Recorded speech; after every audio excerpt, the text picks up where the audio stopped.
निवार्यो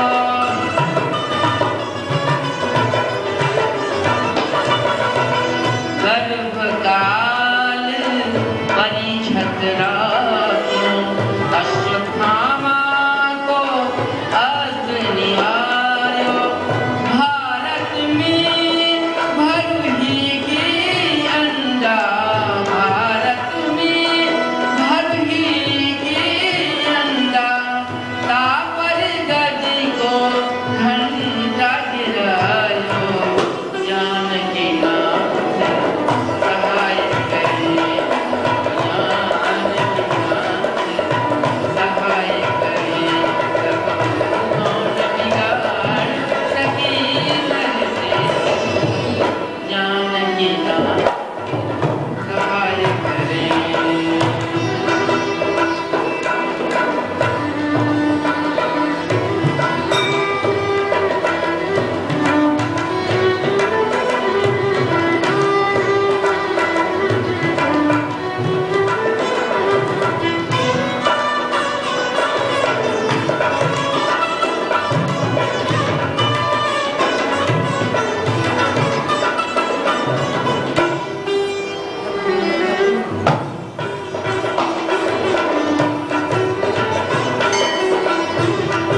पावन पवित्र तट ऋषियों के मध्य राजर्षि परीक्षित विराजमान हैं। वक्ता के आसन पर भगवान शुकदेव श्री शुकदेव जी के श्री चरणों की पूजा की, अभिनंदन किया, वंदन किया और विनीत भाव से प्रार्थना की, हे देव नितराम म्रियमाणानां संसिद्धस्य वनीयसः अतः परीक्षामि संसिद्धिं योगिनां परमं गुरु। आप गुरुओं के भी गुरु हैं, आप परम गुरु हैं। मरणासन्न व्यक्ति को क्या करनी चाहिए? राजा सर्वकालिक प्रश्न कर रहे हैं। किसी भी व्यक्ति को यदि कोई कष्ट होता है, उसके सामने कोई समस्या आती है, तो अपनी निजी कष्ट की चर्चा करता है, निजी समस्या सुलझाने की चेष्टा करता है, किसी संत महात्मा के पास जाता है अथवा किसी देवता की शरण में जाता है तो यही कहता है कि हे देव आप हमारा कष्ट दूर करें, आप हमारी समस्याओं को सुलझा दें, आपकी असीम कृपा होगी। किंतु राजा ने ऐसा नहीं कहा कि मुझे शाप हो गया है और इस शाप से छूटने का आप कोई उपाय बताएं, ऐसा प्रश्न नहीं किया। प्रश्न करने का ढंग इतना अनोखा है जो राजा के व्यक्तित्व की शोभा बढ़ाने का काम करता है। राजा ने प्रश्न किया, नितराम म्रियमाणानां संसिद्धस्य वनीयसः अतः परीक्षामि संसिद्धिं योगिनां परमं गुरु। नितराम म्रियमाणानां, जो मरणासन्न व्यक्ति है, मरने वालों को क्या करना चाहिए? और मरना तो सबको, यहाँ रहना नहीं, आया है सो जाएगा। राजा रंग फकीर, एक सिंहासन चल चले एक बंधे जंजीर। जाना सबको है, आगे पीछे, यहाँ कोई अपना नहीं है। बहुत सुंदर बात कही है किसी ने, साए की नगरिया जाना है रे बंदे,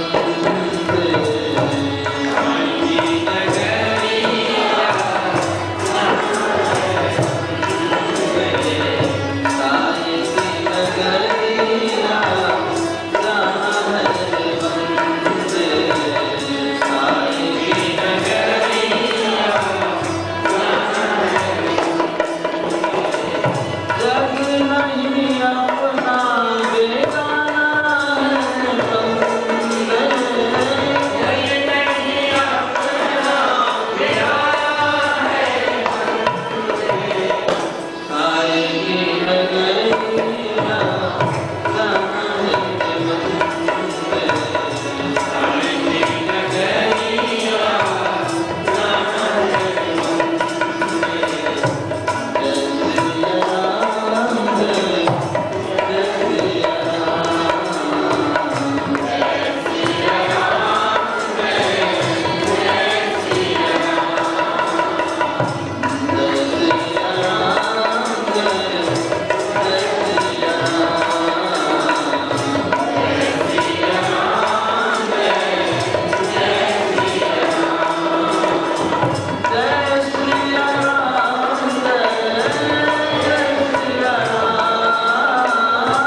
भागी माने जाते हैं, वो सौभाग्यशाली माने जाते हैं जो पहले से ही तैयारी करते हैं।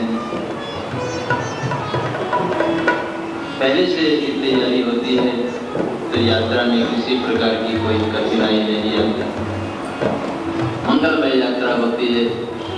किंतु यदि तैयारी न हो तो परेशानी होती है। संसार के सभी कार्यों की तैयारी हम करते हैं, लेकिन जहाँ जाना निश्चित है वहाँ की तैयारी कोई नहीं करता। यहाँ महाराजा परीक्षित बहुत सुंदर बात बता रहे हैं।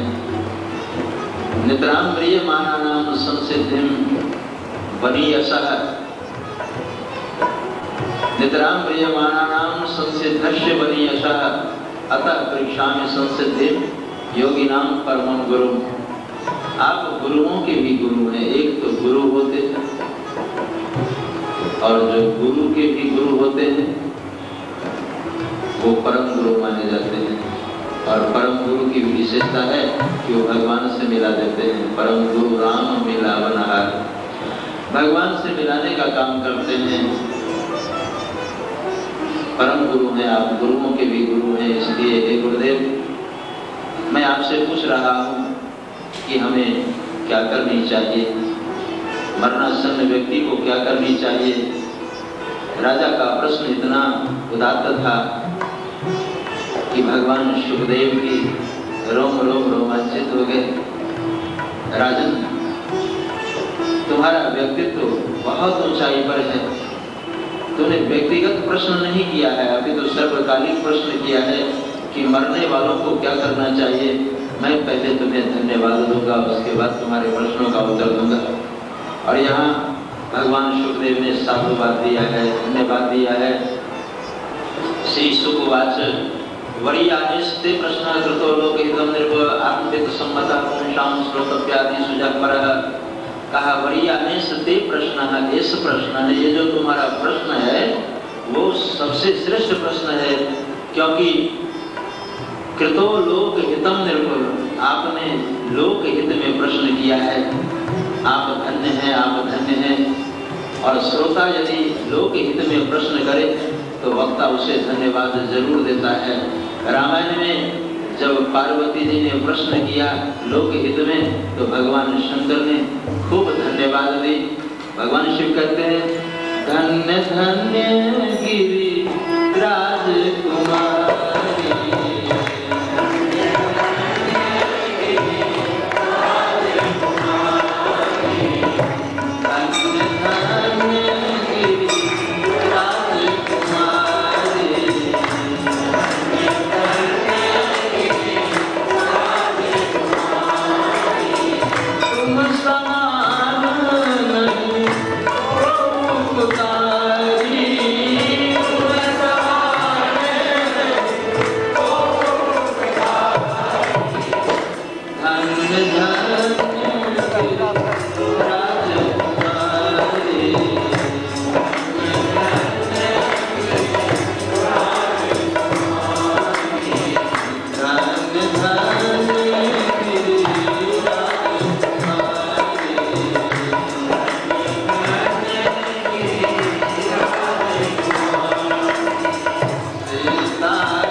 कथा प्रसंगा सकल लोक जग पावनी गंगा।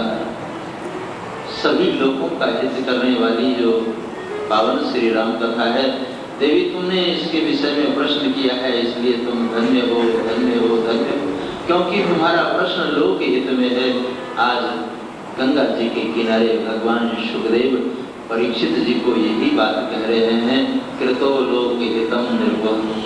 राजन, आपका प्रश्न जो है वो लोक हित में है, क्योंकि मरना तो सबको है, इसलिए मैं सामूहिक रूप से उत्तर दे रहा हूँ। राजन, आपने कहा है कि मरणासन्न व्यक्ति को क्या करनी चाहिए, वो उसके समय के ऊपर निर्भर करता है कि वो उसके पास समय कितना है। कई ऐसे हैं कि बिल्कुल मरणासन्न हैं, कईयों का एक आध हफ्ते का समय मिल जाता है, महीना 2 महीने का समय मिल जाता है। महाराजा परीक्षित ने कहा कि जो 7 दिन बाद मरने वाला हो, ऐसे व्यक्ति को क्या करनी चाहिए। कहा, राजा तुम्हारे पास बहुत कम समय है। वैसे सामूहिक रूप से हम उत्तर देते हुए कुछ रास्ते बता रहे हैं, तुम ध्यान से सुनो। तुम्हारे जीवन में ही नहीं, अपितु सारे संसार के जीवन में समय बहुत कम है। लोगों के पास समय नहीं है। दिन और रात बड़ी सरलता पूर्वक बिता देते हैं लोग। कैसे बिताते हैं? कहा, निद्रया यते नक्तम व्यवायन च बावयः दिवाचारते हया राजन कुटुंब भरने नवा। कहा, दिन बिता देते हैं खाते खाते और रात बिता देते हैं सोते सोते। रात बीत जाता है सोने में, दिन बीत जाता है खाने में। दिवाचारते हया राजन कुटुंब भरने नवा। और यदि खाने से समय बच गया तो अपने सगे संबंधियों का भरण पोषण करने के लिए दिन रात भाग दौड़ करता रहता है ये जीव। तो दिन तो भाग दौड़ में बिता देता है, रात्रि विश्राम में बिता देता है, और एक दिन चलते चलते चलते थक जाता है। शरीर की सारी इंद्रियां शिथिल हो जाती है। पाँव काम करना बंद कर देता है, हाथ काम करना बंद किया, कान सुनना बंद कर दे, दृष्टि देखना बंद कर दे, इंद्रियां सब जवाब दे जाती है। शरीर की सारी इंद्रियां शिथिल हो जाती है और उस समय न उसे कहीं भागते बनता है, न कहीं जाते बनता है। पश्चाताप होता है कि हमने अपना जीवन यूं ही बिता दिया, कभी परमात्मा के श्री चरणों का चिंतन नहीं किया, ऐसे ही जन्म समूह सिराने सारा जीवन बीत गया। अब हमसे साधन भी नहीं बन पाएगा। शरीर में जब शक्ति हो तो जीव साधन कर सकता है। आपके शरीर में शक्ति है तो आप आसन कर सकते हैं, प्राणायाम कर सकते हैं, जप कर सकते हैं, तप कर सकते हैं, व्रत अनुष्ठान कर सकते हैं। शरीर में जब तक शक्ति है, जहाँ शरीर की शक्ति क्षीण हुई उस व्यक्ति से साधन भी नहीं बन पाता है। बुढ़ापा तो किसी दूसरे के ऊपर आश्रित होने का नाम है। कोई खिला दिया तो खा लिए, कोई जल पिला दिया तो पी लिए, कहीं कोई पहुंचा दिया कथा कीर्तन में तो चले गए, और नहीं तो चारपाई पर लेटे रहे, आंसू बहाते रहे। यही अंतिम परिणाम है। राजन, जीवों के जीवन में बहुत कम समय है। वो बरभागी हैं जो आत्म कल्याण की चेष्टा करते हैं। कहा, आत्म कल्याण की चेष्टा किससे होता है? कहा, जन्म लाभ पर पुंसामंते नारायण स्मृति। जन्म और जीवन का लाभ इसी में है कि अंत में भगवान का दर्शन हो जाए, अंत में भगवान नाम का उच्चारण हो जाए। जितनी शक्ति भगवान में है उतनी ही शक्ति भगवान के नाम में है। राम जी में जितनी शक्ति राम जी के नाम में उतनी ही शक्ति। भगवान श्री कृष्ण में जितनी शक्ति भगवान श्री कृष्ण के नाम में उतनी ही शक्ति विद्यमान है।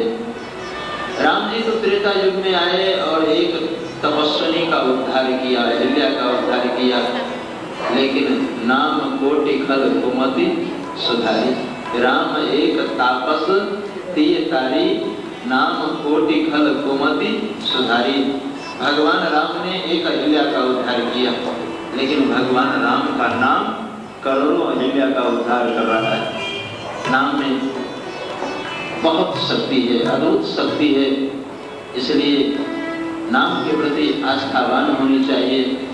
जन्म लावा परः पुंसाम अंते नारायण स्मृति।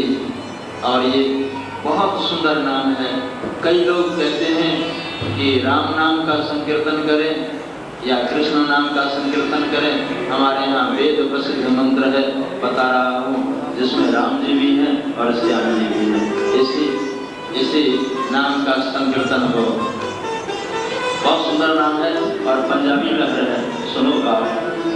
हरे राम हरे राम राम राम हरे हरे, हरे कृष्ण कृष्ण कृष्ण कृष्ण हरे हरे, हरे राम हरे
किसी तरह अंत में भगवान का नाम उच्चारण हो जाए।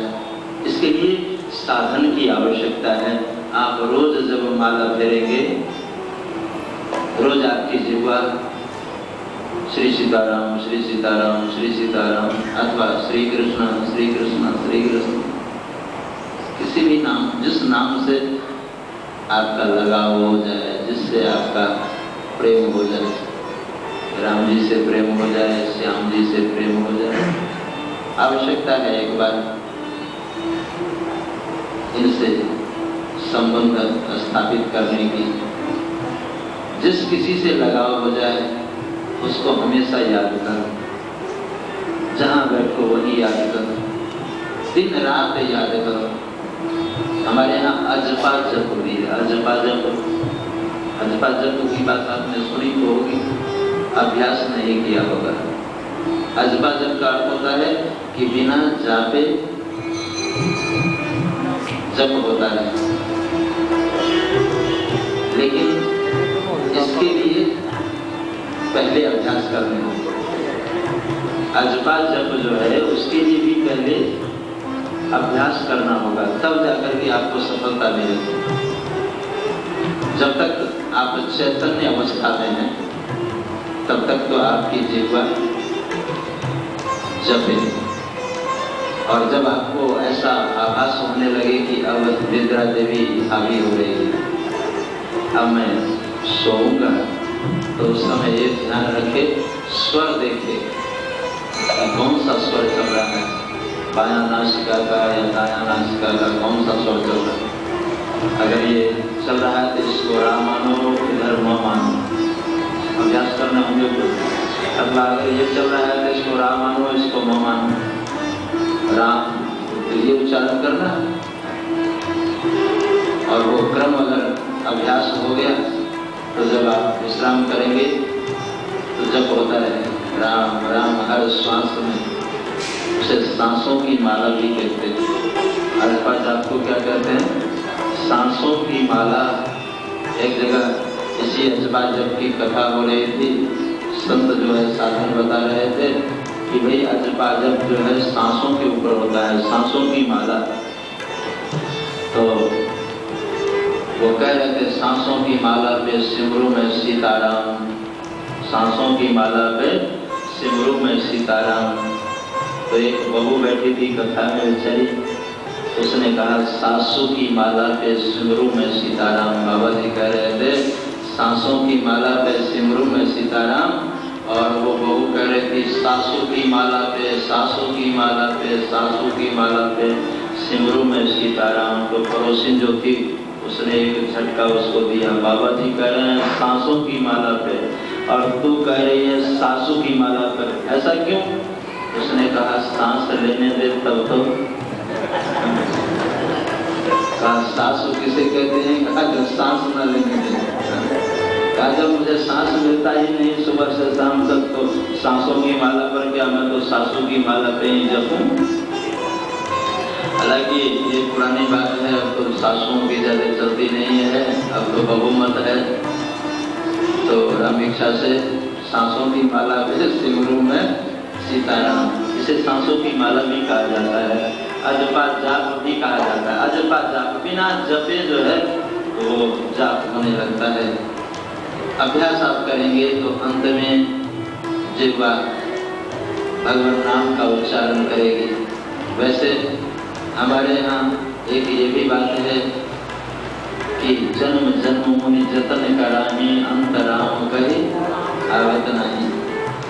साधकों के लिए भी कोई गारंटी नहीं दी गई है कि हाँ अंत में उसकी जिह्वा उच्चारण करेगी। फिर भी जो साधक है, जो नित्य अभ्यास करता है, उसकी जिह्वा अंत में भगवान नाम का संकीर्तन अवश्य करती है, क्योंकि हमने साधकों का जीवन देखा है।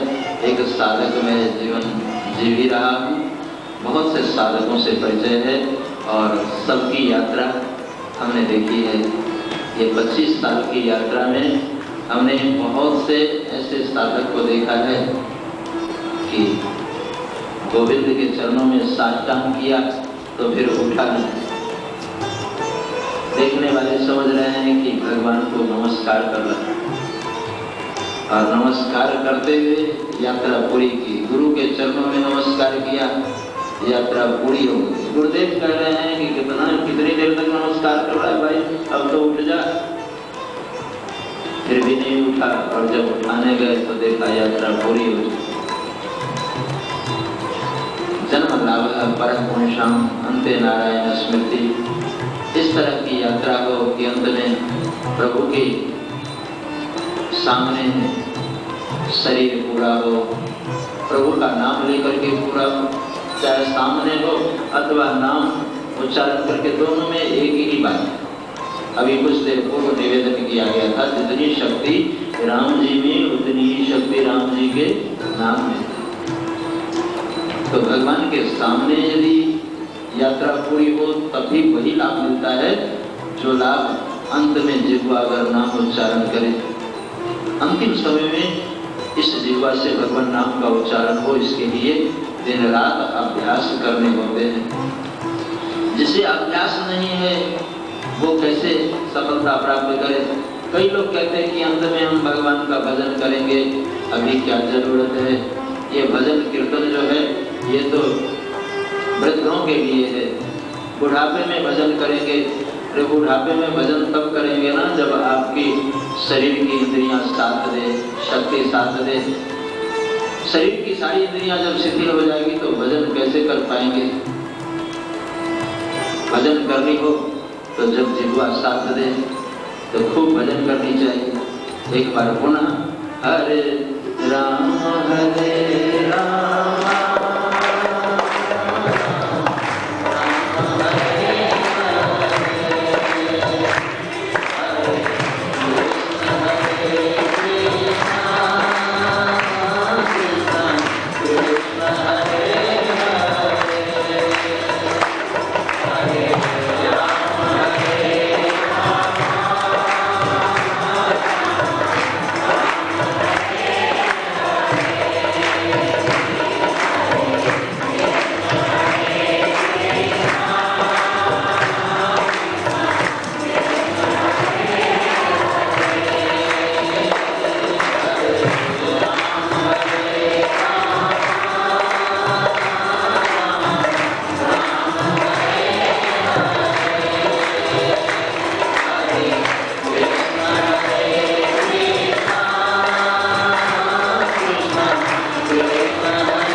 अंते नारायण स्मृति।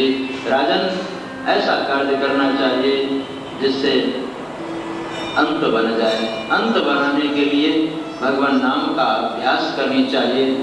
भगवान नाम का अभ्यास हो सबसे सुंदर साधन है। वैसे हम तुम्हें दो साधन बता रहे हैं। मरणासन्न व्यक्ति को चाहिए कि वो इस साधन के अनुसार चले। कैसा साधन? कहा जितासन जित श्वासो जित संगो जितेंद्रियः स्थूले भगवतो रूपे मनः संधार्य धिया। कहा जितासन, सबसे पहले आसन से बैठे। आसन से बैठना योग मार्ग बता रहे हैं। कहा कि मैं तुम्हें एक मार्ग बता रहा हूँ जिस मार्ग का नाम है पिपीलिका मार्ग, और दूसरा मार्ग जो है वो विहंगम मार्ग। मरणासन्न व्यक्ति को चाहिए कि मरने से पहले आसन से बैठ जाए। आसन कई प्रकार के हैं। इन आसनों में खास करके साधकों के लिए सिद्धासन, पद्मासन, कमलासन भी कहते हैं इसे। ये कुछ आसन ऐसे हैं कि जिस आसन से बैठ जाए और बैठ करके मूल बंध लगा करके प्राण वायु को ब्रह्मरंध्र तक पहुंचाने की चेष्टा करें। पहले तो आसन की शुद्धि और आसन की सिद्धि।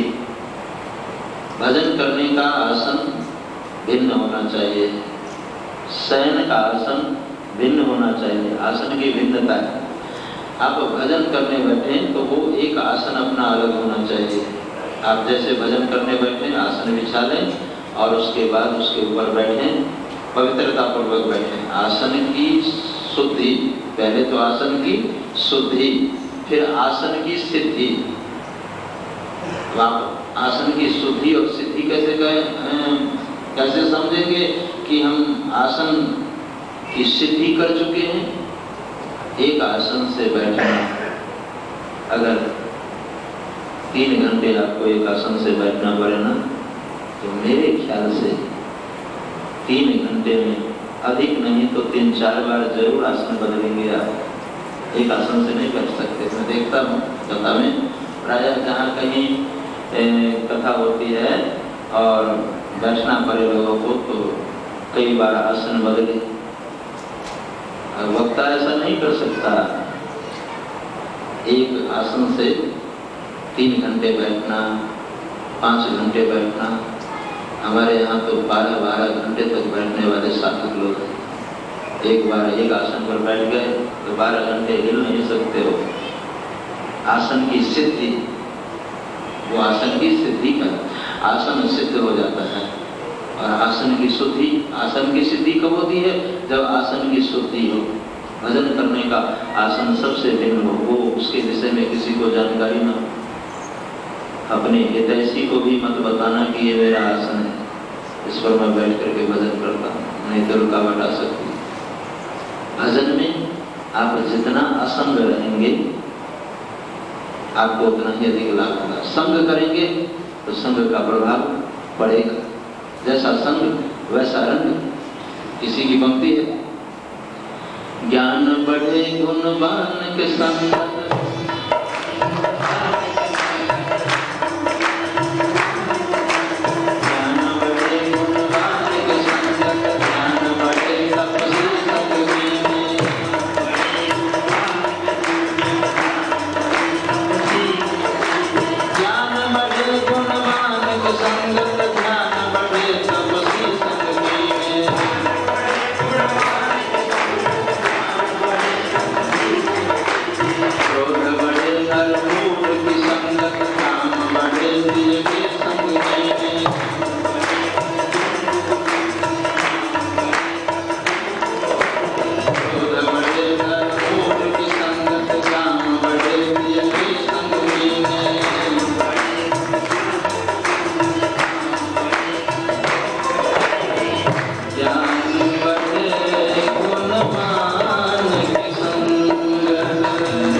ज्ञानियों का संग करोगे तो ज्ञान का वर्धन होगा। ज्ञान बढ़े गुणवान के संगत, ध्यान बढ़े तपसी संग कीने। और कोई ध्यानी अगर मिल जाए तो ध्यान का वर्धन होगा। क्रोध बढ़े नर मूढ़ की संगत, और यदि किसी मूर्ख से भेंट हो जाए तो आप चंदन के समान शीतल हैं, फिर भी आपके मन में क्रोध उत्पन्न कर देगा। जिसके संग से क्रोध आने लगे समझना कि ये मूढ़ आदमी है, मुझे क्रोध दिला रहा है। ऐसे लोगों का संग नहीं करना चाहिए। क्रोध बढ़े नर मूढ़ की संगत, काम बढ़े तीय के संग कीने। और स्त्री का संग काम का वर्धन है। जैसा संग वैसा रंग, संग का रंग चढ़ता है। इसलिए साधक को चाहिए असंग रहे। असंग रह करके यदि आप भजन करेंगे तो आपको सफलता मिलेगी। साधकों को हमेशा असंग ही रहना चाहिए। अपने भजन का जो क्रम है, भजन का जो एक स्थान है, उसके विषय में किसी को जानकारी नहीं होनी चाहिए। कुछ ऐसे हैं कार्य जिसे छुपाना चाहिए। भजन के विषय में विशेष कहा गया, रामायण में लिखा है, जोग जुगुति और मंत्र प्रभाव, फल सब जब करिए दुराव।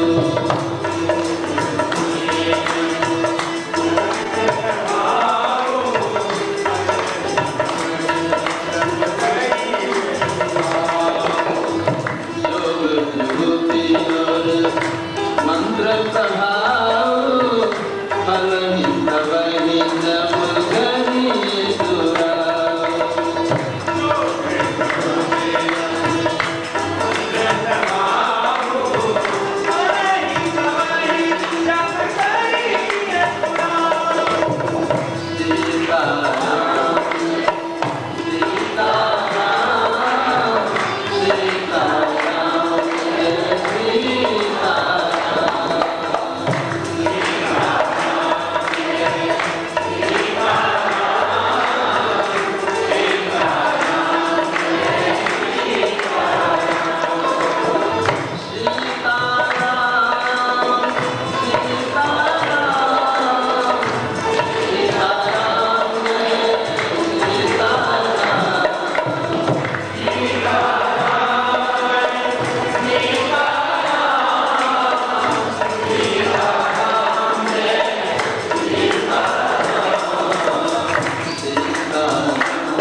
भजन, ये 3 चीजें।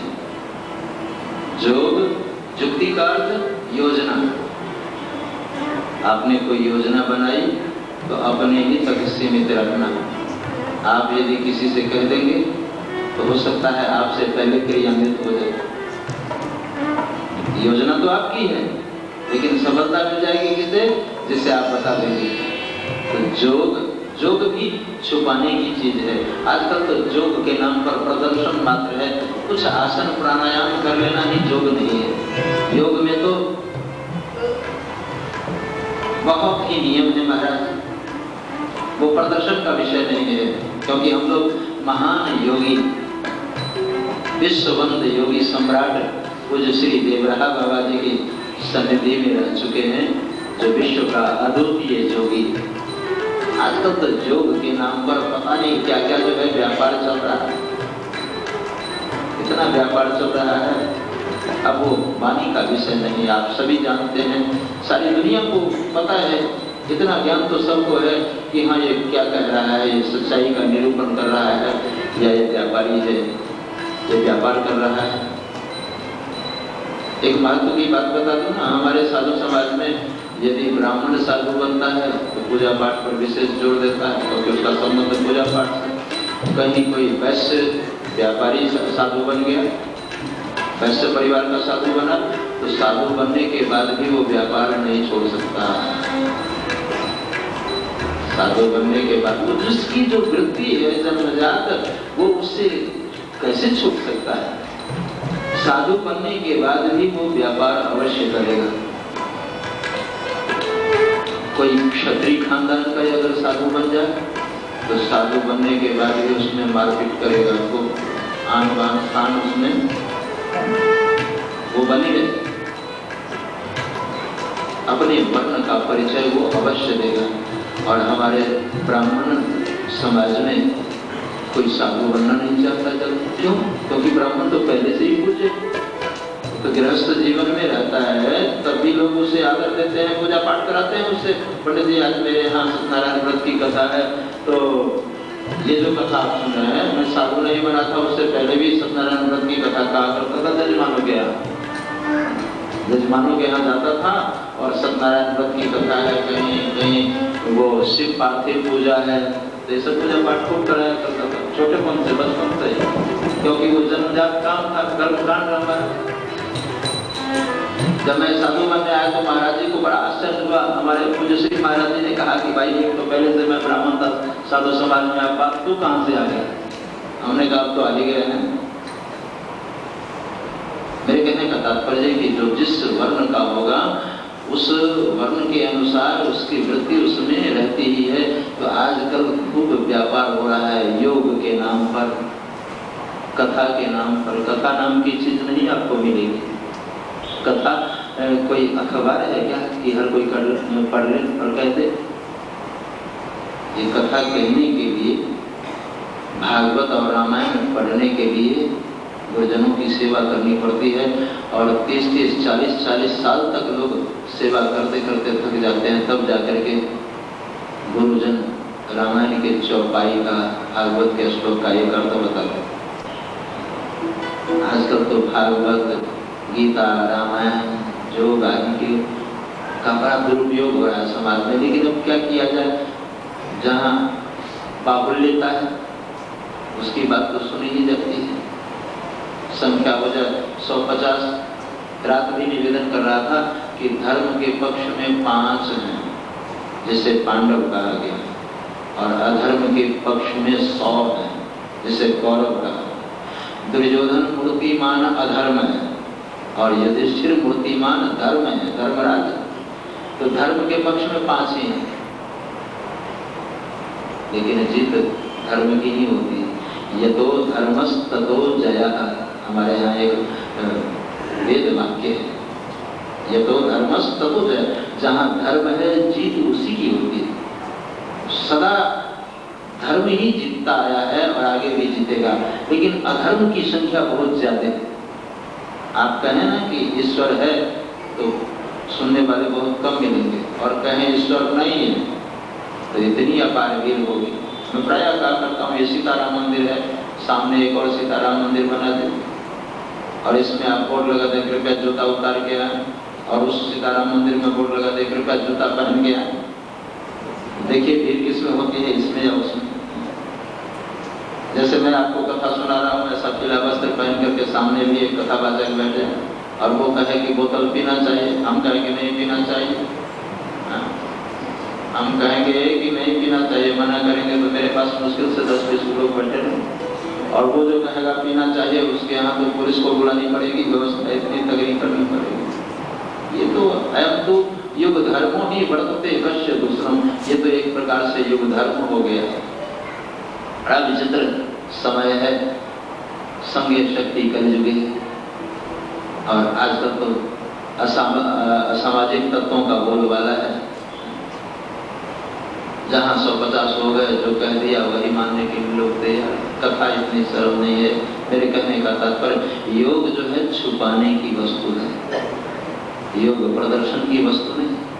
जोग मना किया शास्त्रों ने, जोग जुगुति, जुगुति मतलब योजना, जोग जुगुति और भजन, तीसरा क्या है भजन। जोग जुगुति और भजन प्रभाव फल ही तब ही जब करिए दूरा। जितना आप छुपाएंगे उतनी ही अधिक सफलता आपको मिलेगी। अपना आसन, भजन करने वाला आसन छुपा के किसी को दिखाना, अपनी माला झोली अपने पास ही रखे। आसन की शुद्धि, पहले आसन की शुद्धि, फिर आसन की सिद्धि। जितासनो जित श्वासो जित संगो जितेन्द्रिया स्थूले भगवतो रूपे मन संधार्य दिया। इस प्रकार आसन की जब सिद्धि हो जाएगी, आप आसन से बैठेंगे तो आसन से बैठने के बाद मूल बंध लगाएं, खास करके सिद्धासन साधकों के लिए।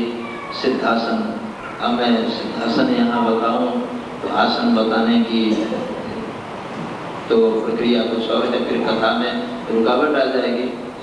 आसन सिद्धासन लगाएं और मूल बंध लगा करके प्राण वायु को, प्राणायाम के माध्यम से प्राण वायु को सुषुम्ना नाड़ी के बीच में लाएं। सुषुम्ना नाड़ी जो है ये पीठ की जो हड्डी है, रीढ़ की हड्डी जिसे कहते हैं, उसके साथ एक नाड़ी है सुषुम्ना नाड़ी। उस सुषुम्ना नाड़ी में प्राण वायु का संचार करें। और योगी लोग क्या करते हैं, प्राण वायु को धीरे धीरे चढ़ा करके ले आते हैं इस ब्रह्मरंध्र में, 10वां द्वार में। मानव शरीर में 10 द्वार है, एक बंद रहता है, 9 द्वार खुले हुए हैं।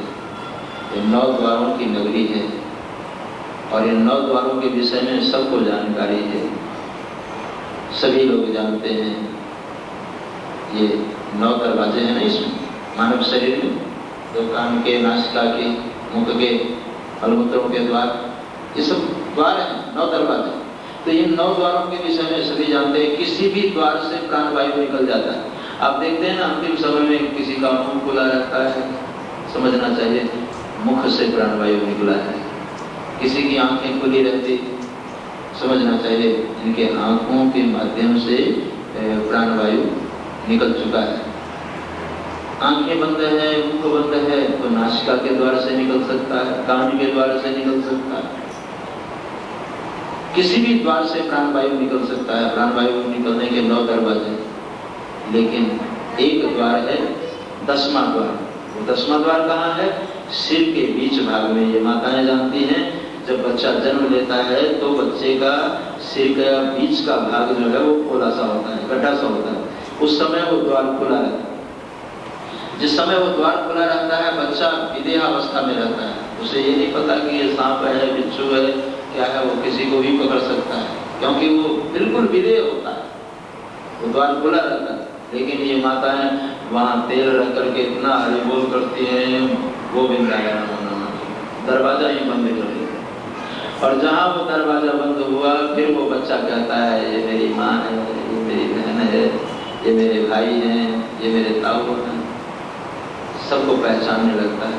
वो उलझ जाता है। जहाँ ये द्वार बंद हुआ, संसार में जीव उलझ जाता है और फिर वो 10 बंधन में बंध जाता है। योगी लोग, अमलात्मा लोग, अपने साधन के माध्यम से वो जो द्वार बंद कर दिया जाता है, बार बार प्राण वायु के ठोकर से उस द्वार को खोलते हैं, और यहाँ से जिसका शरीर छूटता है, यहाँ से प्राण वायु सभी द्वार को बंद कर दिए साधन के माध्यम से, और इस द्वार से जब प्राण वायु निकले तो एक आवाज होती है, वो फटता है। वो द्वार, ये 10वां द्वार जो है, ये फटता है, और यहाँ से जब प्राण वायु निकले तो आवागमन के चक्कर से जीव सदा सदा के लिए छूट जाता है। एक ये यात्रा है, लेकिन इसके लिए बहुत समय चाहिए, बहुत साधन की जरूरत है। और आप गृहस्थ आश्रम में हैं, कहेंगे महाराज यहाँ तो खाने का समय नहीं मिलता, नहाने का समय नहीं मिलता, कई तरह की बातें हैं, इतना आसन प्राणायाम वगैरह कैसे करें, कोई और दूसरा सरल साधन बताएं तो अच्छी बात है। राजा परीक्षित ने भी यही बात कही सुखदेव जी से, कहा महाराज इसके लिए तो बहुत समय चाहिए, मेरे पास तो 7 दिन समय है, उस 7 दिन में मैं ब्रह्मरंध्र में कैसे प्राणवायु को पहुंचाऊंगा। कहा तो और कोई उपाय बता। कहा एक पिपील का मार्ग है, पिपील का मार्ग जो तुम्हारे सामने निरूपण किया गया, और दूसरा है विहंगम मार्ग। विहंगम मार्ग का तात्पर्य है राजमार्ग, जिस पर चलने में किसी प्रकार की कोई कठिनाई नहीं, न फिसलने का डर और न ही गिरने का डर। सबसे सुंदर साधन है कि प्रभु की शरणागति ग्रहण करना। हम प्रभु के हैं, परमात्मा के हैं, लेकिन ये ध्यान रहे कि हम किसके हैं, परमात्मा के हैं। ये कहना तो सरल है, लेकिन हम परमात्मा का होकर जीवन बिताते नहीं हैं। कोई पूछे तो कह तो देते हैं परमात्मा, क्या सबूत है कि तुम परमात्मा के हो? तो ये सरकारी चिन्ह जो है ये लगा हुआ है, हम ठाकुर के हैं। सरकारी चिन्ह का महत्व समझे। जैसे देवियां अपने सीमांत में एक चुटकी सिंदूर डालती है, कोई पूछे ये क्यों डाला? हाँ, ये मेरे स्वामी का चिन्ह है, सौभाग्यवती हूँ मैं, शादीशुदा हूँ, ये सौभाग्य का चिन्ह है। विवाहिता जो होती है उसके सीमांत में सिंदूर होता है, यही तो एक पहचान है। तो जैसे स्त्री एक चुटकी सीमांत में सिंदूर लगा करके समाज को दिखाती है कि मैं सौभाग्यवती हूँ, मेरे ऊपर मेरे स्वामी का अधिकार है, वो जैसा कहेंगे मैं वैसा ही करूँगी। तो ये जो सरकारी चिन्ह है, ये जब धारण करता है कोई साधक, तो उस दिन से परमात्मा का हो जाता है कि आज से मैं तुम्हारा, और तुम जो भी कहोगे मैं उसे स्वीकार करूं। तुम सुख दो उसमें भी मस्ती, दुख दो उसमें भी मस्ती, क्योंकि मैं तुम्हारा हूं।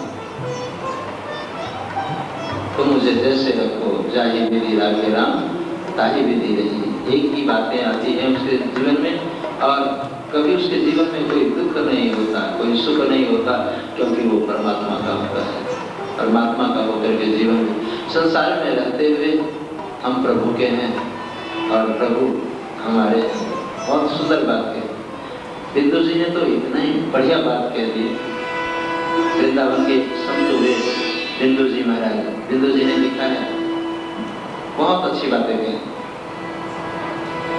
अच्छा हूँ या बुरा हूँ, परदास हूँ तुम्हारा।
जीवन का मेरे तुम पर है भार देख नहीं, अब मैं जैसा हूं तुम्हारा हूं। लेकिन ये बात हमेशा याद रहे कि हम तुम्हारे। इस समर्पण में यदि कमी आ गई तो दुख हो सकता है। ये समर्पण में यदि दृढ़ता है तो फिर तो मुक्त हो, फिर कोई बंधन में बांध नहीं सकता। यदि समर्पण में एक बार दृढ़ता आ जाए तो समर्पण सूर्य की तरह, मीरा की तरह, तुलसी की तरह। मीरा का समर्पण, जाके सिर मोर मुकुट मेरो पति सोई, मेरो तो गिरधर गोपाल दूसरो न। मीरा का समर्पण। सूर्य का समर्पण, बाण छुड़ाए जात हो निबंध जानी के मोहि, हृदय से जब जाओगे तो मर्द बखाना तो चुनौतीपूर्ण समर्पण। और समर्पण की पराकाष्ठा है गोस्वामी तुलसीदास जी की। तुलसी जिनके मुखन सो धोखे निकसे राम, तिनके पग की पानही और मोरे तन की चाम। यदि कोई धोखे से एक बार राम कह देता है तो मैं अपने शरीर की चमड़ी उसके पांव के लिए अर्पण कर दूंगा कि भाई तूने राम कहा है, ले मेरे शरीर की चमड़ी का ज्योति बना ले और अपने चरणों में लगा दे। समर्पण की पराकाष्ठा। समर्पण में यदि दृढ़ता है तो सफलता मिलेगी। हम प्रभु के हैं और प्रभु के हैं तो हमारा नियम है। नियम क्या है? प्रातः काल उठें, नित्य क्रिया से निवृत्त हो, स्नान करें। स्नान करने के बाद प्रभु की आज्ञा है, शास्त्र। जैसे रामायण है, 5 दोहे रामायण का पाठ करें, हनुमान चालीसा का पाठ करें, एक माला गुरु प्रदत्त नाम का जाप करें। जाप करने के बाद चरणामृत ले। बिना चरणामृत के यदि कोई भोजन करता है तो भगवान का नहीं माना जाता, वो संसार का माना जाता है।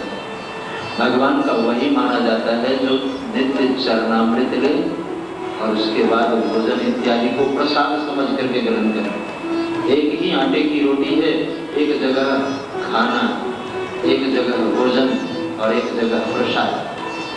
होटल में जाते हैं तो कहते हैं खाना दे दो। खाना क्यों कहलाया वहाँ? इसलिए कि पवित्रता कुछ अधिक नहीं होती है। होटल तो होटल ही, वैसे होटल वाले का कोई दोष नहीं, वो तो बोर्ड लगा देता है हिंदू होटल, वैष्णव होटल। आप समझे इसका क्या मतलब?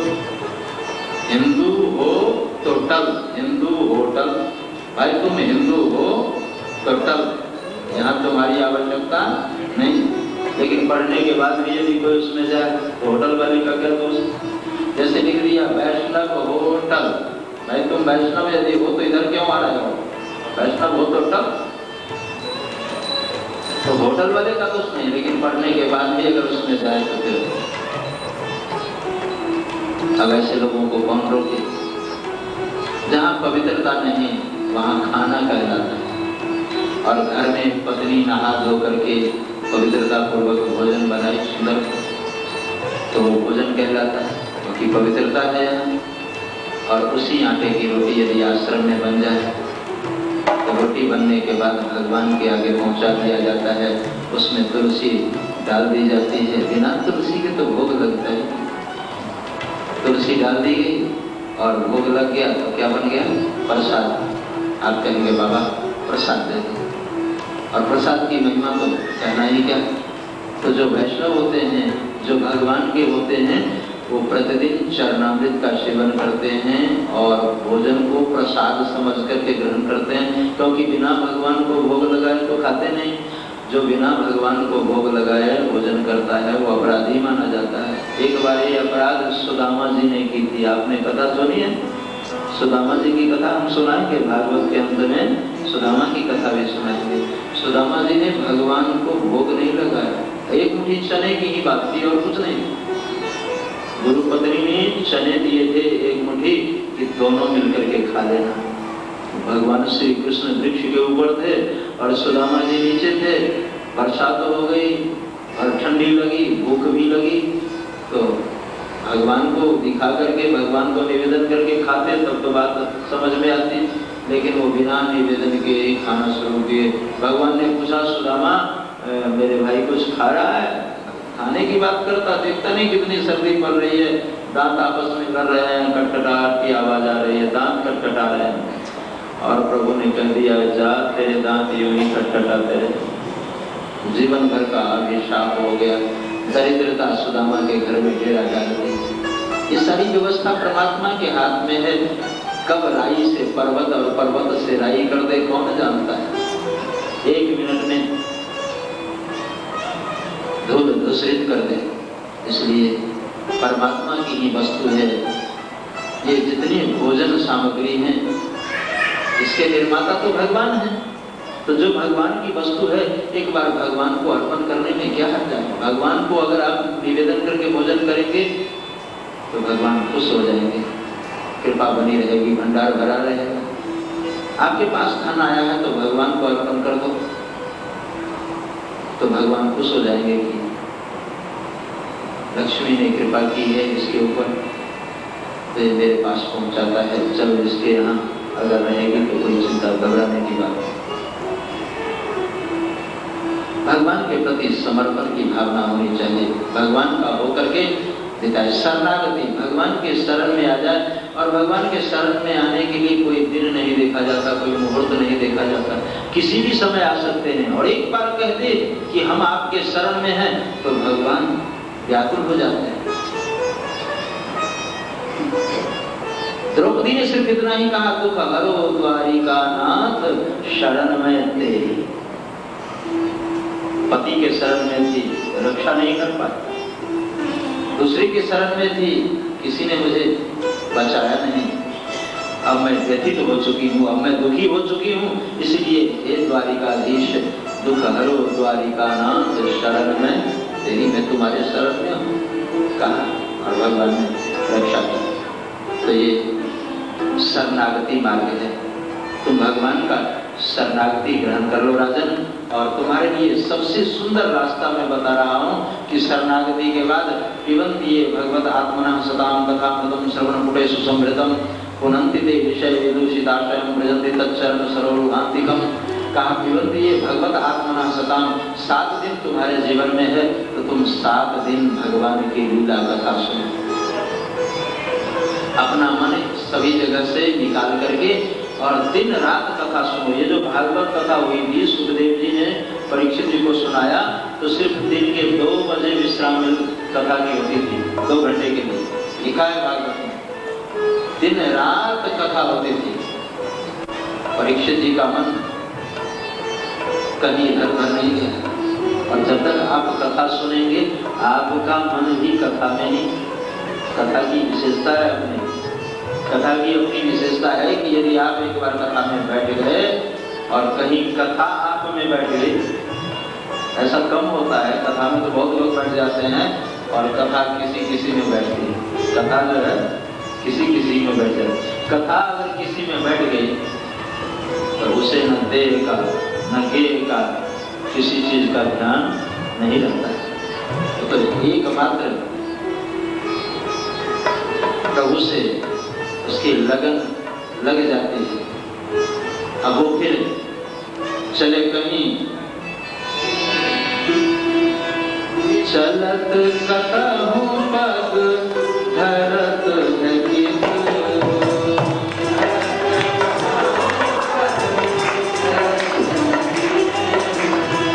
चलत कतहु पग धरत गीत,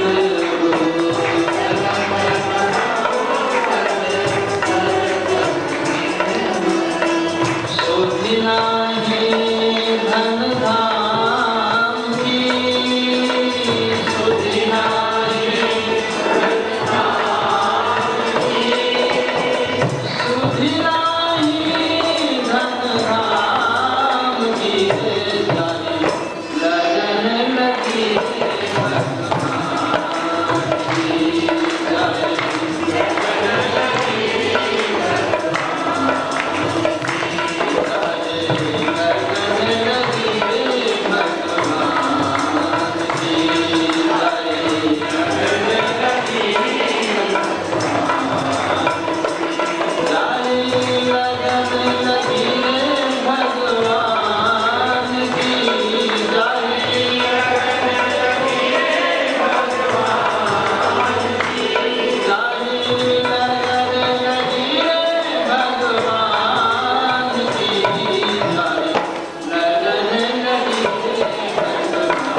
चीज का ध्यान नहीं रहता, किसी चीज का ज्ञान नहीं रहता।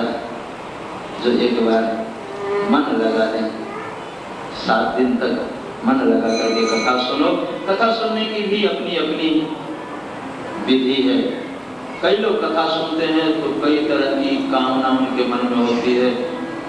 7 दिन कथा सुनो तो हमारा मकान बन जाए, 7 दिन कथा हम सुने तो हमारा दुकान बन जाए, 7 दिन हम कथा सुने तो हमारे यहाँ संतान जो है आ जाए, 7 दिन हम कथा सुने तो हमारी नौकरी लग जाए, 7 दिन हम कथा सुने। कई तरह की कामना, मकान की, खेत की, कल्याण की, दुकान की, कोई न कोई कामना लेकर के लोग कथा सुनते हैं। कथा सुनने की भी 2 विधि है, एक सकाम विधि और एक निष्काम विधि। तो यहाँ सकाम विधियों की भी बात बताई गई है। कहा देखो राजन, किसी को यदि लक्ष्मी की जरूरत हो तो लक्ष्मी की उपासना करे। अब ये सोचे कि कथा से ही सब कुछ मिल जाए, धन मिल जाए, इसके लिए नहीं, इसके लिए देवी देवताओं की आराधना करनी चाहिए। किस देवी की, किस देवता की? कहा देवी मायाम तो श्री कामस तेजस कामो विभावसुम। यदि किसी को लक्ष्मी की जरूरत हो तो लक्ष्मी माता की आराधना करनी चाहिए। किसी को तेज चाहिए, शक्ति चाहिए, तेज चाहिए शरीर में तो भगवान सूर्य नारायण की उपासना करे। किसी को प्रतिष्ठा चाहिए तो भगवान परम पुरुष की आराधना करे। और किसी को रूप की आवश्यकता हो तो गंधर्वों की आराधना करे। किसी को स्त्री की आवश्यकता हो तो उर्वशी की आराधना करे। किसी को विद्या की जरूरत हो तो भगवान शिव का आराधन करे। विद्या कामस्तु गिरिशम। और किसी जगह पति पत्नी का जीवन सुखमय बीते उसके लिए दाम्पत्यार्थ उमाम सतीम माता जी की आराधना करनी चाहिए। धर्मार्थ उत्तम श्लोकम, धर्म के कार्य के लिए भगवान उत्तम श्लोक की आराधना करनी चाहिए। अकाम सर्व कामो वा मोक्ष काम उदारधे तीव्रेण भक्ति योगेन यजेत पुरुषम परम। कहा चाहे सकाम भाव से हो अथवा निष्काम भाव से हो, भगवान के शरण में अगर आ जाता है जीव तो उसकी सकाम वृत्ति की भी पूरी, सकाम इच्छा की भी पूर्ति करते हैं भगवान। और यदि निष्काम भाव से वो भजन करता है, जतन करता है तो भगवान उसके बंधन में बंध जाते हैं। इस प्रकार की बातें सुनाई। तुम्हारे लिए तो सबसे सुंदर है कि तुम कथा सुनो। कौन सी कथा सुनो महाराज? कहा तुम भागवत की कथा सुनो। भागवत, ये भागवत कहाँ थी? कहा सबसे पहले भगवान नारायण के पास थी। भगवान नारायण ने ब्रह्मा जी को दिया। ब्रह्मा जी को जब दिया तो उसके 4 श्लोक थे। 4 श्लोकों में भगवान ने ब्रह्मा जी को भागवत सुनाई। यदि कोई पूरी भागवत का पाठ करना चाहता है तो 4 श्लोकों का अनुसंधान करे। ये 4 श्लोक हैं। अहमेवा समेवाग्रे नान्यद यद सत सत्परम पश्चात हम यदि तच्च योग शिष्येत स्वस्मे हम ऋतेर्थ यद प्रतीयत न प्रतीयत चात्मनि। कहा कि अहमेवा समेवाग्रे, एक श्लोक में ब्रह्म तत्व का निरूपण किया कि ईश्वर की सत्ता की चर्चा की। दूसरे श्लोक में माया की चर्चा की कि माया की भी सत्ता है, ईश्वर तत्व, माया तत्व। और तीसरे श्लोक में जीव तत्व की चर्चा की। ये 3 तत्व हैं, जीव तत्व, माया तत्व और ईश्वर तत्व। तत्व 3 है। ईश्वर की भी सत्ता है, माया की भी सत्ता है और जीव की भी सत्ता है। कई लोग अज्ञानी लोग, हम उसे अज्ञानी कहते हैं और हम ही नहीं कहते, अभी तो पूरा शास्त्र कहता है। विद्वान लोग कहते हैं अज्ञानी जीव सिर्फ वाचिक ज्ञान रखते हैं, जीवन में कर्तृत्व नहीं। कई लोग कहेंगे ये सब मिथ्या है, संसार मिथ्या है। आपने वो कथा सुनी होगी कि एक ब्रह्म ज्ञानी था और वो कहीं जा रहा था तो एक पागल हाथी उसका पीछा किया। अब वो ज्ञानी भागा, हाथी जब पीछा किया तो पीछे की ओर भागता गया, हाथी बढ़ता गया तो पीछे एक विशाल सरोवर था, उस सरोवर में वो जा गिरा, डूबने लगा। तो एक किनारे पर कोई किसान टहल रहा था। कहा ज्ञानी जी आप तो कह रहे थे कि सब कुछ मिथ्या है, कहा निकालो फिर बताऊं। कहा इसमें से तालाब में से निकालो तो फिर बताऊंगा। कहा ये हाथी है, इस हाथी ने आपको ढकेल दिया इस सरोवर में, बाहर रहते तो आप मारे जाते। कहा अरे भाई पहले निकाल फिर बताऊंगा। जब उसे हाथ पकड़ के सरोवर से निकाला तो फिर वो ज्ञान बघारने लगा, ये हाथी भी मिथ्या और ये सरोवर भी मिथ्या और तू भी मिथ्या। कहा ये तू भी मिथ्या। कहा कि हाथी भी मिथ्या, मैं भी मिथ्या, ये जगत मिथ्या। कहा तो किसान फिर से ढकेल दिया। कहा तो फिर ये तालाब भी मिथ्या, इसी में रहो। तो बेचारे डूब गए। भाई एक बाचिकता है, एक ज्ञान जो है सिर्फ बाचिकता है, तो बाचिक ज्ञान आज पूरे संसार के ऊपर हावी है। जगत मिथ्या, कैसे मिथ्या है? माया है, जगत मोहिनी, माया का नाम है जगत मोहिनी। ये सारा जगत का निर्माण माया करती है। भगवान तो दृष्टा है और ये जगत दृश्य है, जगत दृश्य है। भगवान का एक नाम मायापति है, माया भगवान की पत्नी है। मिथ्या कैसे हो सकती? गीता में भगवान ने कहा देवी हमेशा गुणमयी मम माया, मम माया करता था माया मेरी, मम माया करता था। तात्पर्य मम मतलब मेरा और माया, माया किसकी है? मेरी है। मम माया, भगवान ने कहा माया मेरी है। माया की भी सत्ता है और जीव की भी सत्ता है। तो एक श्लोक में ब्रह्म तत्व का निरूपण किया, दूसरे में जीव तत्व का निरूपण किया और तीसरे में माया तत्व का निरूपण किया और चौथे में सृष्टि विषय की चर्चा की। जब सृष्टि की चर्चा की तो भगवान शुकदेव के चरणों में नमस्कार किया महाराजा परीक्षित ने और कहा महाराज आप सृष्टि के विषय में मुझे बताएं। भगवान ये सृष्टि कैसे करते हैं, कैसे सृष्टि बनाते हैं, फिर कैसे उसकी रक्षा करते हैं और फिर कैसे उसे नष्ट कर देते हैं, ये जानने की इच्छा है। भगवान शुकदेव ने कहा कि जैसा प्रश्न तूने किया है ऐसा ही प्रश्न एक बार विदुर जी ने मैत्रेय जी से किया था। कहा महाराज ये विदुर कौन और मैत्रेय कौन? भगवान शुकदेव कहने लगे कौरव कुल के संरक्षक थे विदुर जी।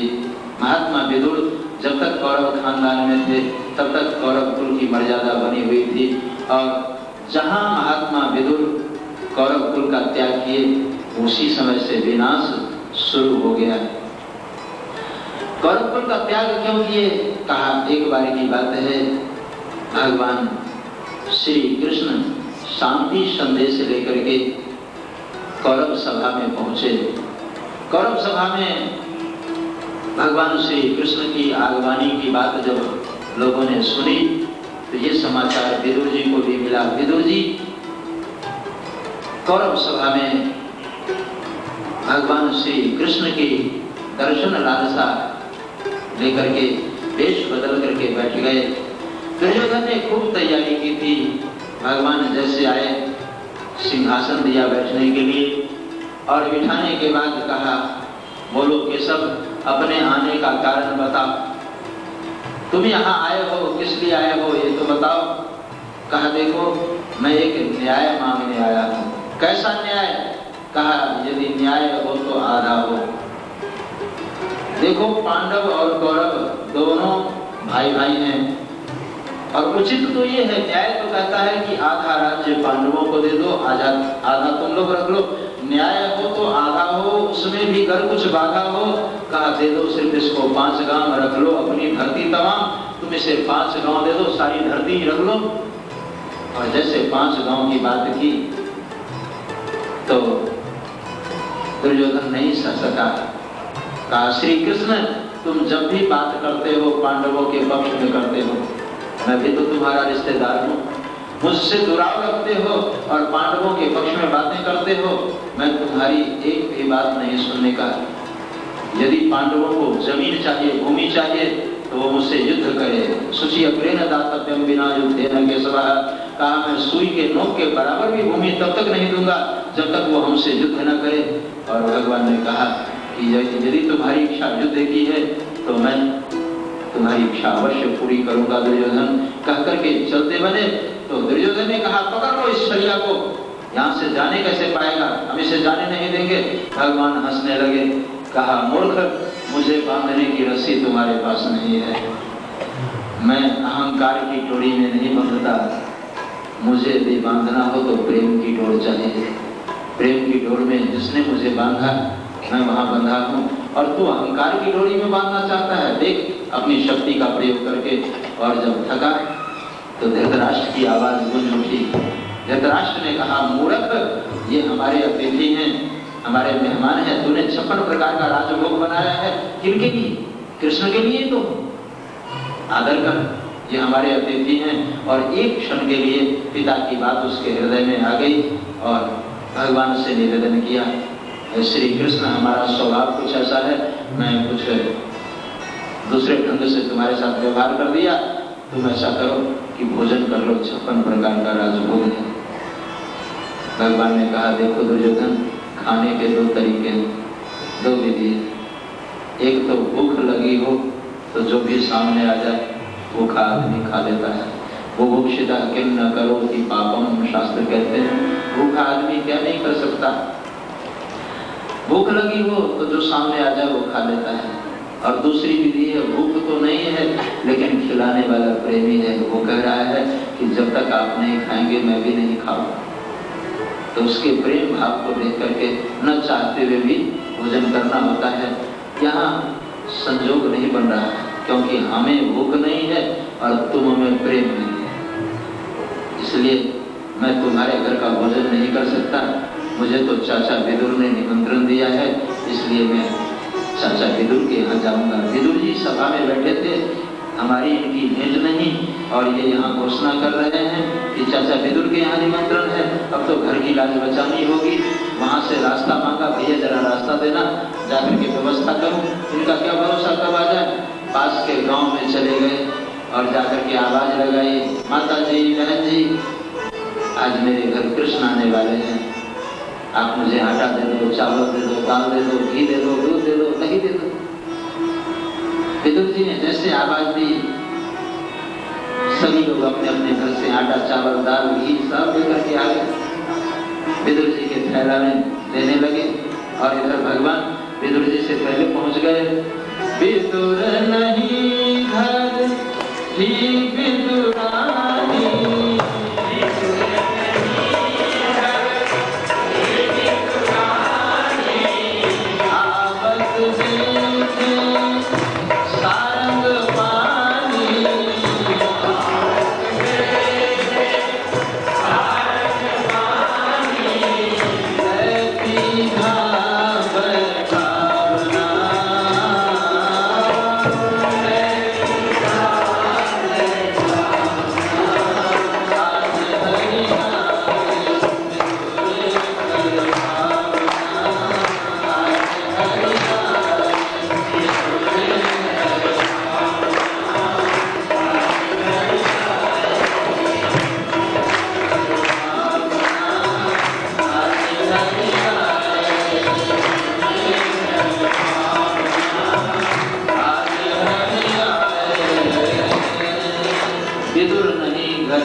सारंगपाणी भगवान आए। विदुरानी एक वस्त्रार्थी, एक ही वस्त्र उसके पास थे, नहाती थी और नहाने के बाद वो वस्त्र सूखने के लिए डाल देती, और जब वो वस्त्र सूख जाता फिर उसे पहनती। आज भी उसने वही किया था। स्नान किए, स्नान करने के बाद वस्त्र फैला दी और बिना वस्त्र के अपनी कुटिया में बैठी थी। तब तक आवाज आई, चाची चाची द्वार खोलो, जोरों की भूख लगी है। एक तरफ 56 प्रकार के राजभोग थे तो भूख नहीं थी, और आज कुटिया में कुछ भी नहीं है तो भूख लगी है, भूख लगी है। जैसे कोई बच्चा अपने माँ से जिद करता हो, इस तरह भगवान जिद करने लगे, चाची द्वार खोलो। विदुरानी के कानों में आवाज गई, ये तो श्री कृष्ण की आवाज है, मैं कोई सपना तो नहीं देख रही। कृष्ण मेरे घर नहीं आ सकता, यहाँ तो कुछ है नहीं, वो तो राजमहल में गया है। तब तक दोबारा आवाज लगाई प्रभु ने, चाची द्वार खोलो, मुझे भूख लगी है। और कृष्ण की आवाज पहचान ली तो देहाध्यास खत्म हो गया, विदेह अवस्था में आ गई और द्वार के करीब पहुंची। जैसे द्वार खोला, भगवान को देखा, अरे श्री कृष्ण तुम मेरे घर। आंखों में प्रेमाश्रु छलक आए, आंखों में अश्रुबिंदु भर आए। भगवान ने अपना पीतांबर अपने हाथों से पहना दी। कई संत कहते हैं कि भगवान ने पीतांबर बढ़ा दिया, चाची पहले इसे लपेट लो। और जब पीतांबर बढ़ाया तब जाकर के विदुरानी के होश आए कि मेरे शरीर पर कोई वस्त्र नहीं था। यह है प्रेम की परवस्था। देहाध्यास खत्म हो चुका था, विदेहावस्था को प्राप्त कर चुकी थी। एक संत ने कहा, नहीं, भगवान ने अपने हाथों से पीतांबर बांध दिया, चाची इसे लपेटो। विदुरानी रो रही है, ये मैं सपना तो नहीं देख रही, श्री कृष्ण तुम कृष्ण ही हो ना? कहा हाँ चाची मैं कृष्ण हूं। मुझे बैठने के लिए कहोगी या मुझे देखती ही रहोगी? लय पीढ़ा बैठाना और प्रेम भाव में पीढ़ा जो था उसको उल्टा के रख दिया और भगवान प्रेम के वशीभूत होकर उल्टे पीढ़े पर बैठ कर और कहा, चाची जोरों की भूख लगी है, कुछ खाने को दे दो। विदुरानी रो पड़ी, तो भी परीक्षा लेता है कृष्ण, कुछ भी तो नहीं मेरे घर में, क्या खिलाऊं तुम्हें? कहा, चाची देखो तो सही, कुछ तो होगा। विदुरानी रोने लगी। अपने अपने घर की सबको पता होता है, श्री कृष्ण ये मेरा घर है, मैं जानती हूँ आज मेरे घर में कुछ नहीं और तुम्हारे चाचा भी तो नहीं। देख तुम्हारे चाचा आते होंगे, बाहर गए हुए हैं, वो कुछ लाएंगे, तब तक तुम जल पी लो। कहते कहते रो पड़ी। भगवान ने आंसू पोंछे, चाची जाकर देखो तो सही, घर में कुछ न कुछ तो होगा। कहा, मेरे घर की बात मैं जानती हूँ, कृष्ण जिद न करो। कहा, जाओ देखो। कहा, तुम कहते हो तो जाती हूँ। घर में गई तो प्रभु की लीला वैचित्री, कुछ केले दिखाई दी, प्रसन्न हो गए। श्री कृष्ण आज फलाहार कर लोगे, केले खा लोगे? मैं गरीब हूँ, मैं तुम्हें और कुछ नहीं खिला सकती, मेरे पास कुछ भी तो नहीं। कहते कहते रो पड़ी। सेवा करूं तो कैसे, साधन सुलभ नहीं है। सेवा करूं तो कैसे, साधन सुलभ नहीं है। स्वागत करूं तो कैसे, साधन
श्री कृष्ण तुम्हें खिलाने योग्य कोई वस्तु नहीं है, कोई आसन नहीं है, कोई वसन नहीं है, मैं तुम्हें क्या खिलाऊं?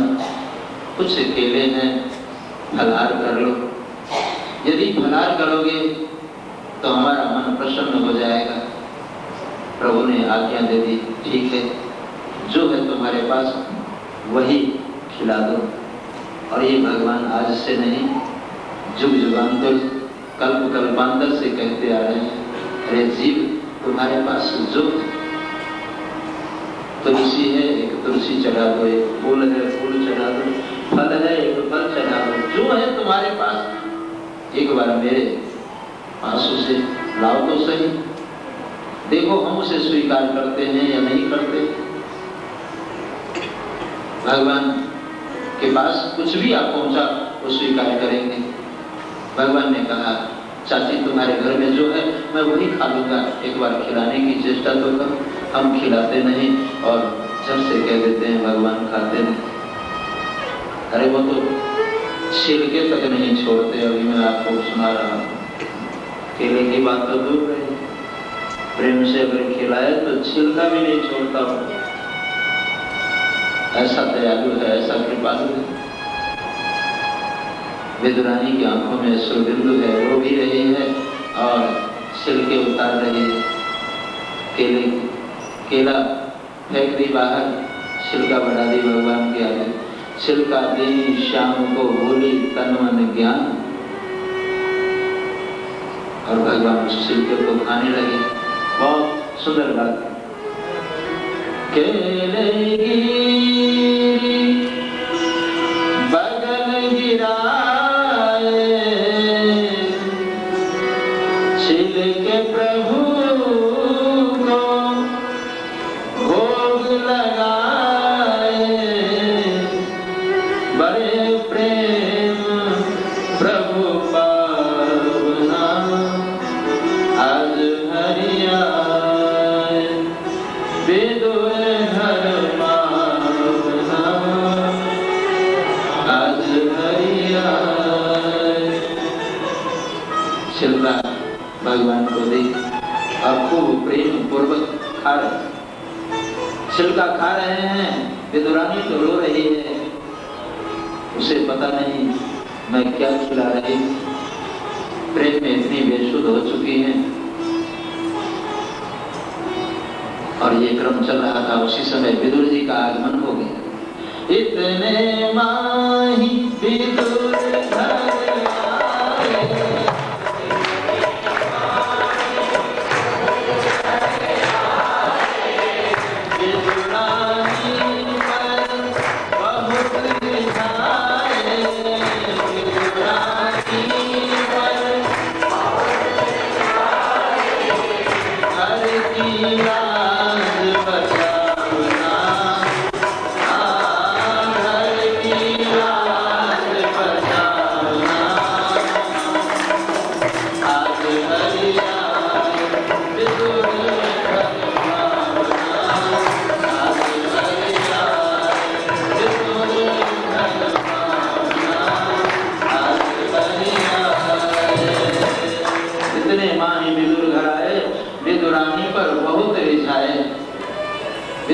विदुरानी आवाज लगाई। विदुरानी छिलका खिलाते खिलाते बोल उठी, श्री कृष्ण तुम्हारे चाचा आए हैं, मैं जरा द्वार खोल करके आती हूँ, तब तक तुम खाओ। द्वार के पास गई, जैसे द्वार खोली तो विदुर जी के कंधे में कई थैले देखे, आंखों में अश्रुबिंदु भरा, रो पड़ी। चरण स्पर्श करते ही विदुर जी के चरणों को आंसुओं से भिगो दी। विदुर जी भी रो पड़े, सिर के ऊपर हाथ रखा, देवी मैं जान रहा हूं तुम क्यों रो रही हो, लेकिन एक सत्य का प्रतिपादन कर रहा हूं। मर जाऊं मांगू नहीं, मैं अपने लिए नहीं मांग के लाया, तुम इसीलिए रो रही है ना कि आज मेरे ये दिन आ गए कि आपको भिक्षा मांगना पड़ा। मैं सत्य कह रहा हूं, अपने लिए नहीं मांगा। हम तो साथ खा करके जीवन यापन कर लेते, कभी देखा कहीं से कुछ मांग करके लाते हैं, और संत कभी किसी से मांगता नहीं। जो प्रभु के चरणाश्रित हैं वो कभी किसी से नहीं मांगता, मर जाए मांगे नहीं। जो परमात्मा के चरणों में बैठा है वो किसी दुनिया से क्या मांगे। हमें तो कभी कभी आश्चर्य होता है कि नाम रख लिया रामदास और हाथ फैला दे किसी के आगे कि मुझे कुछ दे दो। जो वास्तविक संत है कभी नहीं मांगता। वास्तविक संत को कोई क्या दे सकता है, किसके पास दे? जो परमात्मा से भी नहीं कभी मांगता, जो भगवान से कभी नहीं मांगता, इंसान में क्या सामर्थ्य है कि उसको कोई कुछ दे दे। हम लोगों के यहाँ एक फकीरी होती है। फकीरी का गान करना अलग बात है, फकीरी की कथा सुना देना अलग बात है, लेकिन फकीरी जिसके जीवन में है वो घायल की गति घायल जाने सके तो कागा कौवा क्या जाने हंस की गति को, वो तो सिर्फ बखान ही कर सकता है। संत भगवंत से भी नहीं मांगता, बल्कि आशीर्वाद देता है। मंगलम कौशलेंद्राय महनीय गुणाब्धे चक्रवर्ती तनुजाय सार्वभौमाय मंगलम। हे प्रभु, आपको खूब आशीर्वाद दे रहा हूँ, आपका मंगल हो, आपका मंगल। मंगलम कौशलेंद्राय महनीय गुणाब्धे चक्रवर्ती तनुजाय सार्वभौमाय मंगलम। मंगला शासन किया हमारे पूर्वाचार्यों। अपने लिए कभी नहीं मांगते संत। ऐसे आप अपने घर के आटा को, चावल को, दाल को भगवान के आगे निवेदन नहीं करते, लेकिन यदि किसी संत के झोली में आटा डाल दी, चावल डाल दी, तो बिना भोग लगाए वो नहीं भोजन करता। और हमारे यहाँ प्रसिद्ध कहावत है, जिसका चून उसका खून। जिस आटे की रोटी बनेगी, जिसने आटा दिया है उसका भी हित होगा। क्योंकि संत भोग लगाते समय एक बात कहते हैं हमारे साधु समाज में, जब भोजन करते हैं तो कहेंगे ताता मुक्ता की, देने वालों की भी, खाने वालों की भी जय, रमते राम की जय, खूब जय बुलाते हैं।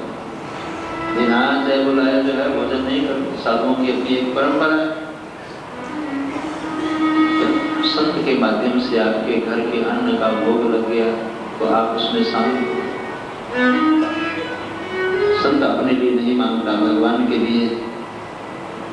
विदुर जी ने कहा, देवी मर जाऊं मांगू नहीं, आज रोने का समय नहीं है। देख, इसमें आटा है, इसमें चावल है, इसमें दाल है, घी है, दूध है, दही है।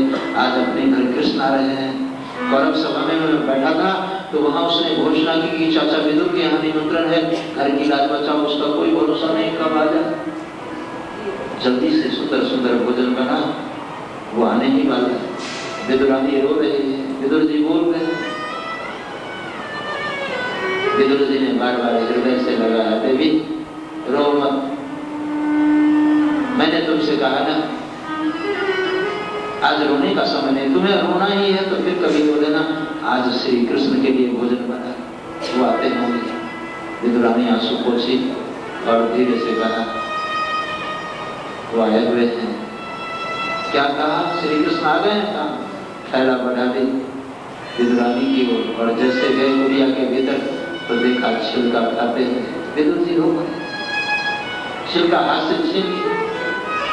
स्वामी मैं गरीब जरूर हूं, इसका मतलब ये नहीं कि आप मेरे घर आकर के छिलका खाएं। ये तो पगली है, ये तो इतनी बावली हो गई है कि इसे पता नहीं क्या खिलाना चाहिए क्या नहीं खिलाना चाहिए।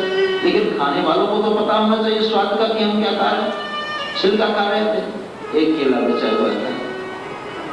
विदुर जी ने वो उठाई, अमनिया किया और बढ़ा दी, श्री कृष्ण खा लो, अभी भोजन बनने में देर है। प्रभु ने कह दिया, चाचा पेट भर गया, भूख नहीं है। छिलके खा रहे थे तो भूख थी, मैं केले निवेदन कर रहा हूं तो भूख नहीं। भगवान ने बहुत सुंदर बात कह दी, एक वास्तविकता का निरूपण कर दिया। सुनो विदुर हम भाव के भूखे, सुनो विदुर, सुनो विदुर हम भाव के भूखे, भाव बिना सब व्यंजन रूखे।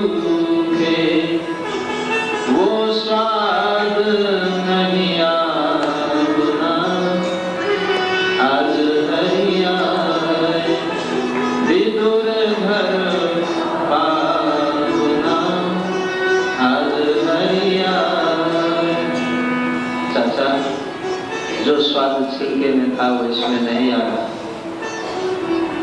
अब भूख नहीं है। विदुर जी ने भगवान को खिलाया है और विदुर जी के यहाँ भगवान ने आतिथ्य स्वीकार किया है।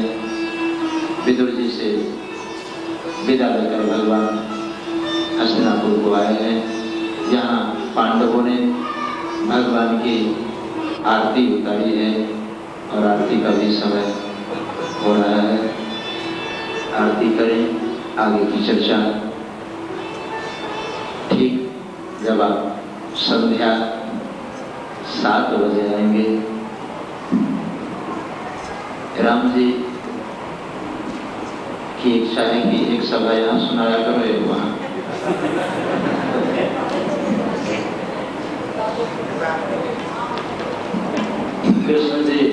कृष्ण जी रात में आए, रात के 12 बजे, इसलिए रात की सभा वहाँ हूँ, और राम जी 12 बजे दिन में आए, इसलिए दिन की सभा।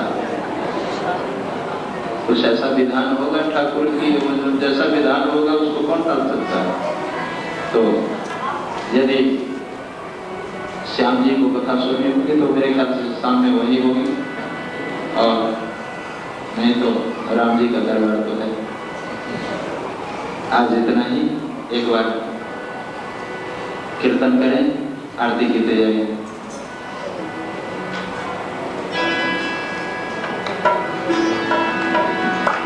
हरे राम हरे राम,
समर्पयामि नमः। इनसे हो गए थे।